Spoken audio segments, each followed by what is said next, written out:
Hello, hi everyone, কেমন আছো তোমরা? আশা করছি ভালো আছো। আর হ্যাঁ বন্ধুরা, তোমাদের ভালোবাসায় আমি খুব ভালো আছি। তো যাই হোক, আমি আজকে সকালবেলা যা কাজকর্ম ছিল সবকে সেরে স্নান পুজো করে রান্নার দিকে চলে এসেছি। আর কালকে তোমাকে দাদাভাই কাতলা মাছ এনেছিল। তো অনেক দিন করে ফুলকপি আলুকে মাছের ঝোল খাওয়া হয়নি, আজকে ভেবে রেখেছি ফুলকপি আলুকে মাছের ঝোল আর পাঁপড় ভাজা আর টমেটোর চাটনি করে নেব। তো যাই হোক, আমি এই কাপড়গুলো যেন রোজ গিউকিকে নিয়ে যাই, আবার নিয়ে আসি। কাপড়গুলোর ব্লাউজ পিস বানাতে কেবল সময়ই হচ্ছে না। তো গিউকি থেকে বেরিয়ে মনে হয় না যে আমি আর দোকানে যাই। তো যাই হোক, আজকে ভেবে রেখেছি যত রাত্রিই হোক ব্লাউজ বানাতে গিয়ে তারপরে বাড়িতে আসবো। তো যাই হোক, এই কাপড়গুলো সবাই গিফট পেয়েছি, আমি আমার কেনা না। তো পুজোতে দিয়েছে আর অন্য অন্য সময় অনেক পেয়েছে, আর সেগুলো আরও বের করতে হবে, আরও আছে। তো যাই হোক, এদিকে তোমাকে দাদাভাই কালকে জিলিপি এনেছিল।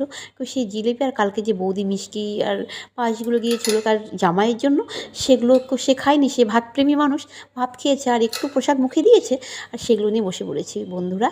তো যাই হোক, আমার এই ভিডিওকে তোমরা কে কোথা থেকে দেখছো? যদি ফেসবুক থেকে দেখে থাকো লাইক কমেন্ট করে ফলো করে দেবে, আর হ্যাঁ যদি ইউটিউব থেকে দেখে থাকো চ্যানেলটিকে সাবস্ক্রাইব করে দেবে।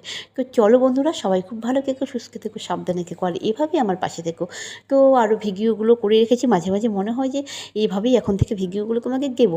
আর আমার ভিডিওগুলো তোমাদের ভালো লাগে, তো তার জন্য আমি ভালোবেসে ভিডিওগুলো দিই। তো যাই হোক, সবাই ভালো থেকো, বাই বাই।